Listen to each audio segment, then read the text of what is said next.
ಸ್ನೇಹಿತರೆ ನಮಸ್ಕಾರ, welcome back to our series. ಇದು 5ನೇ ವಿಡಿಯೋ. ನಿಮಗೆ ನೆನಪಿರಬಹುದು, ಕಳೆದ ವಿಡಿಯೋದಲ್ಲಿ ನಾವು ಅಂಬೇಡ್ಕರ್ ಕಾರ್ಮಿಕ ಸಹಾಯ ಹಸ್ತ ಯೋಜನೆ ಬಗ್ಗೆ ಮಾತಾಡಿದ್ವಿ, ಗಿಗ್ ವರ್ಕರ್ಸ್ ಇನ್ಶೂರೆನ್ಸ್ ಬಗ್ಗೆ ಮಾತಾಡಿದ್ವಿ, ಸಿನಿಮಾ ಅವರು, ಪೇಪರ್ ಹಾಕೋರು, ಪ್ರೈವೇಟ್ ಬಸ್ ಮತ್ತು ಆಶಾದೀಪ ಯೋಜನೆಗಳ ಬಗ್ಗೆ ಕಂಪ್ಲೀಟ್ ಆಗಿ ತಿಳ್ಕೊಂಡಿದ್ವಿ. ಆದ್ರೆ ಇವತ್ತಿನ ವಿಡಿಯೋದಲ್ಲಿ ವಿಷಯ ತುಂಬಾನೇ ಸ್ಪೆಷಲ್. ಯಾಕಂದ್ರೆ ಕರ್ನಾಟಕ ಸರ್ಕಾರ ಮಹಿಳೆಯರು, ವಿಶೇಷ ಚೇತನರು ಮತ್ತೆ ನಮ್ಮ ಮನೆ ಕೆಲಸ ಮಾಡುವಂತವ್ರಿಗೆ ಎಂತ ಬಿಗ್ ಸ್ಟೆಪ್ ತಗೊಂಡಿದೆ ಅಂತ ಕೇಳಿದ್ರೆ ನೀವು ನಿಜಕ್ಕೂ ಥ್ರಿಲ್ ಆಗ್ತೀರಾ. ಬನ್ನಿ, ಅದೇನ್ ಅಂತದ್ದು ಮಾಡ್ಬಿಟ್ಟಿದ್ದಾರೆ ಅನ್ನೋದನ್ನ ಕ್ವಿಕ್ ಆಗಿ ನೋಡೋಣ.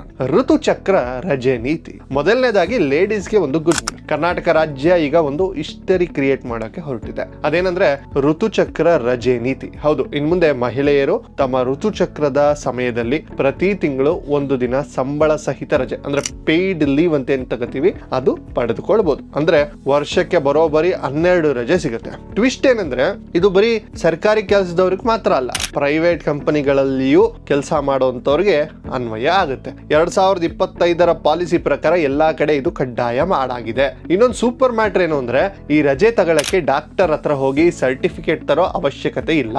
ಕಂಡೀಷನ್ ಇಷ್ಟೇ, ಈ ತಿಂಗಳ ರಜೆ ಇದೇ ತಿಂಗಳು ಬಳಸ್ಕೊಳ್ಬೇಕಷ್ಟೇ. ನೆಕ್ಸ್ಟ್ ಮಂತ್ ಗೆ ಕ್ಯಾರಿ ಫಾರ್ವರ್ಡ್ ಮಾಡಕ್ಕಲ್ಲ, ಸೀನ್ ಇಲ್ಲ. ನಮ್ಮ ಕಾರ್ಮಿಕ ಸಚಿವರಾದ ಸಂತೋಷ್ ಲಾಡ್ ಅವರು ಮಹಿಳೆಯರ ಗೌರವ, ಸೇಫ್ಟಿ ಮತ್ತು ಆರೋಗ್ಯ ಕಾಪಾಡೋಕೆ ಈ ನಿರ್ಧಾರ ತಗೊಂಡಿದ್ದಾರೆ. ಈ ರೀತಿ ಸಮಗ್ರವಾಗಿ ಜಾರಿ ಮಾಡ್ತಿರೋ ರಾಜ್ಯ ಅಂದ್ರೆ ಅದು ನಮ್ಮ ಕರ್ನಾಟಕ ಅನ್ನೋದು ಹೆಮ್ಮೆಯ ವಿಷಯ. ನನಗಂತೂ ಬಹಳ ಅಚ್ಚುಮೆಚ್ಚಿನ, ಬಹಳ ಮನಸ್ಸಿಗೆ ತುಂಬಾ ಖುಷಿಯಾದಂತಹ ಒಂದು ಯೋಜನೆ ಇದು. ನೆಕ್ಸ್ಟ್ ಬರೋಣ ನಮ್ಮ ವಿಶೇಷ ಚೇತನರ ವಿಷಯಕ್ಕೆ. ಇಲ್ಲಿ ಸರ್ಕಾರ ಸುಮ್ಮನೆ ಅನುಕಂಪ ತೋರಿಸ್ತಾ ಇಲ್ಲ, ಅವರಿಗೆ ಪವರ್ ತುಂಬುತ್ತಿದೆ. ಅವರು ಕೂಡ ಮುಖ್ಯವಾಹಿನಿಗೆ ಬರಬೇಕು ಮತ್ತು ಶಿಕ್ಷಣ, ಈ ಪ್ರೈವೇಟ್ ಜಾಬ್ಗಳಲ್ಲಿ ಮೀಸಲಾತಿಯನ್ನ ತರ್ತಿದ್ದಾರೆ. ಕೇಂದ್ರ ಸರ್ಕಾರ 2016 ಕಾಯ್ದೆ ಪ್ರಕಾರ ಕನಿಷ್ಠ 4% ಮೀಸಲಾತಿ ಇರಬೇಕು ಅಂತ ಹೇಳಿತ್ತು. ಆದ್ರೆ ಕರ್ನಾಟಕ ಸರ್ಕಾರ ರೆಡಿ ಮಾಡ್ತಿರೋ ಹೊಸ ಮಸೂದೆಯಲ್ಲಿ ಏನಿದೆ ಗೊತ್ತಾ? ಖಾಸಗಿ ಉದ್ಯೋಗಗಳಲ್ಲಿ ಅಂದ್ರೆ ಪ್ರೈವೇಟ್ ಜಾಬ್ಸ್ ಗಳಲ್ಲಿ ಕನಿಷ್ಠ 5% ಅಷ್ಟು ಮೀಸಲಾತಿ ಇರುತ್ತೆ. ಶಿಕ್ಷಣದಲ್ಲಿ ಅಂದ್ರೆ ಹೈಯರ್ ಎಜುಕೇಶನ್ ಏನಾದ್ರು ಮಾಡಿದ್ರೆ ಸರ್ಕಾರಿ ಮತ್ತು ಖಾಸಗಿ ಉನ್ನತ ಶಿಕ್ಷಣದಲ್ಲಿ ಬರೋಬ್ಬರಿ 10% ಮೀಸಲಾತಿ ಕಡ್ಡಾಯ ಮಾಡ್ತಿದ್ದಾರೆ. ಇದ್ರ ಬಗ್ಗೆ ಈಗಾಗಲೇ IT, ಕೈಗಾರಿಕಾ ಮತ್ತು ಶಿಕ್ಷಣ ಇಲಾಖೆಗಳ ಜೊತೆ ಚರ್ಚೆ ಮಾಡಿ ಅಭಿಪ್ರಾಯ ಪಡ್ಕೊಳ್ಳಕ್ಕೆ ಸಚಿವ ಸಂತೋಷ್ ಲಾಡ್ ರವರು ಒಂದು ಸೂಚನೆಯನ್ನ ಕೊಟ್ಟಿದ್ದಾರೆ. ಇದು ಜಾರಿಯಾದರೆ ರಿಯಲ್ ಆಗಿ ಲೈಫ್ ಚೇಂಜ್ ಆಗುತ್ತೆ ವಿಶೇಷ ಚೇತನ ವ್ಯಕ್ತಿಗಳದ್ದು.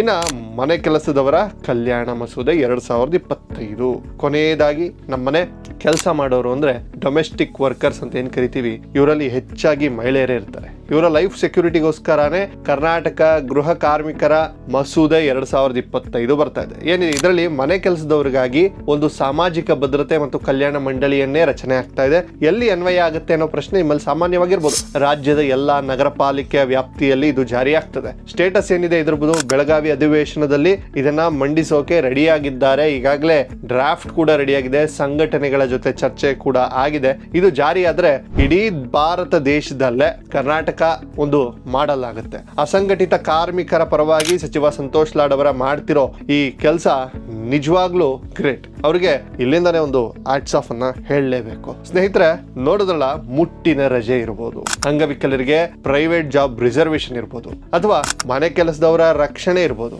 ಇವೆಲ್ಲವೂ ಸಣ್ಣ ವಿಷಯ ಅಲ್ಲ, ಇವೆಲ್ಲ ಗೇಮ್ ಚೇಂಜರ್. ಸರ್ಕಾರದ ಈ ನಡೆಗಳ ಬಗ್ಗೆ ನಿಮ್ಗೇನ್ ಅನ್ಸುತ್ತೆ ಕಮೆಂಟ್ ಮಾಡಿ ತಿಳಿಸಿ. ಮುಂದಿನ ವಿಡಿಯೋದಲ್ಲಿ ಮತ್ತಷ್ಟು ಇಂಟ್ರೆಸ್ಟಿಂಗ್ ವಿಷಯಗಳೊಂದಿಗೆ ಸಿಗ್ತೀನಿ. ಅಲ್ಲಿವರೆಗೂ ನಮಸ್ಕಾರ. ಜೈ ಹಿಂದ್, ಜೈ ಕರ್ನಾಟಕ.